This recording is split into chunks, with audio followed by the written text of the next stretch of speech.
sweet, sweet memories you gave of me. You can't beat the memories you gave of me. Take one fresh and tender kiss. Here's the site on the southern edge of Broadmead, Bristol's post-war shopping centre. It's a difficult one to develop, 580 feet long by just 30 feet wide at its narrowest point. In 1954 there was a plan to build a cinema at its eastern end, a replacement for the old news theatre nearby. This model shows the complex, which included offices on the upper floors and an arcade of shops. You can't beat the memories you gave of me. Fall in lightly with a dream. You can't beat the memories you gave of me. Your lips and mine, two sips of wine. Memories are made of this. Then the developers bought the entire site and proposed 3 more separate blocks stepping down the slope of what is now called Newgate. A car park would face the buildings from across Fairfax Street.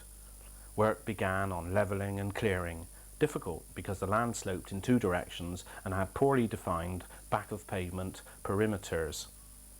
Along the length of Newgate, reinforced concrete piles were driven deep into the ground to form shuttering and were then incorporated into the final wall, which reached a height of 30 feet. Archaeologists found part of the city wall, old wells and layers of ash indicating fires centuries ago. They also discovered the River Froome runs beneath Fairfax Street. Partway through this work, the seating capacity of the cinema was increased by an extra 100 seats. An extension was dug from beneath Newgate, an allowance made for traffic sound deadening.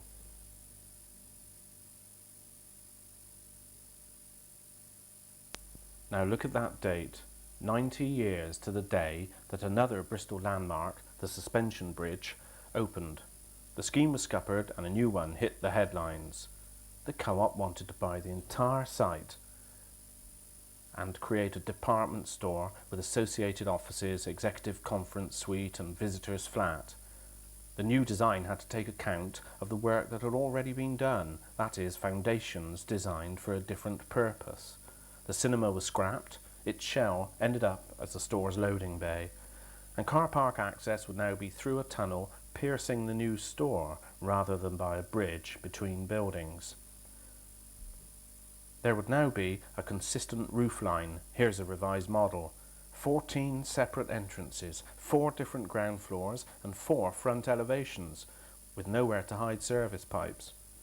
In fact, 5 elevations, because care was taken to design an attractive roofscape which even had a garden and snack bar for customers to use in the summer months. Many revisions had to be made. An open plan arrangement was called for, and this meant that the most heavily loaded column stood on a ground beam spanning the River Froome. And a central basement boiler house had now to serve the whole building. It was sited alongside and below the level of the river. Now let's look at the design in detail.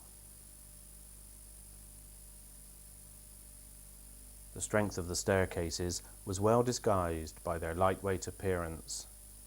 The building's architect, John Kendall, designed brackets to secure the plate glass balustrade, and the timber pattern for these aluminium castings was made locally by a skilled pattern maker. I've seen similar brackets holding window glass in place at the M4 Reading services, and that was built just 3 years ago. The suspended ceiling tiles at right angles to the end walls had to kink halfway because Newgate and Fairfax Street aren't parallel. Around the edge of each ceiling, hundreds of circular spotlights were fixed so that at night, when the store was in darkness, the building, the longest in Bristol, could still make a dramatic impact. Grand plans were drawn up for the executives' quarters on the 6th floor. The oval conference room made lavish use of well-seasoned hardwoods and was approached from the ante room. Here's a sensational feature, a domed ceiling made of concrete with dozens of glass tiles. This dome, probably unique, is secured in place purely by its own weight. The stairs at the Merchant Street end had a 60 feet high mosaic-clad wall as a backdrop and stood completely free of it. Just as medieval masons created gargoyles to add a personal touch to their buildings, John Kendall added a discreet signature at the foot of this wall. We can see it during the building. It's dash dot dash, Morse code for the initial letter K of his surname.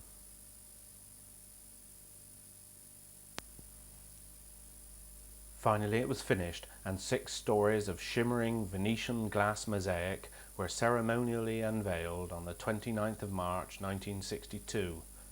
My grandmother was a guest at the grand occasion because she was the oldest co-op divvy member in Bristol at the time.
As we watch the construction of the £100 million shopping centre on the site, I should like to thank those that helped me make this video.